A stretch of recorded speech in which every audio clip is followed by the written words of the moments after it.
ಆಯ್ತು ಬಿಡು. ಆಯ್ತಣ್ಣ ಇದು ಮಾಡಿ ಫೋಟೋ ತಗೊಳ್ಳಿ.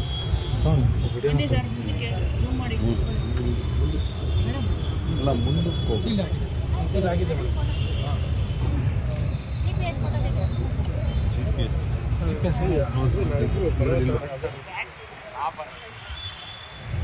GPS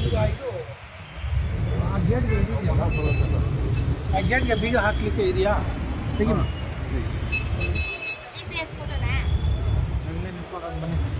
ಬನ್ನಿ ಮೇಡಮ್, ಬನ್ನಿ ಯಾರು ಕಮನ್ ಬೇಡ ತೆಗಿಯಪ್ಪ, ಬನ್ನಿ ಅಭಿ ಬನ್ರಪ್ಪ ನಿಮ್ಮ sir. Sumitra madam sir. GPS photo ಬೇಕಂತೆ, ಬೇರೆ ಹತ್ರ ಇಸ್ಕೊಂಡು ತೆಗಿ ಸರ್. ಆಫ್ ಮಾಡಿ, ನೀನು ಹಾಕಕ್ಕೆ ಬರ್ತಾ ಇಲ್ಲ ಬಿಡು ನೀನು.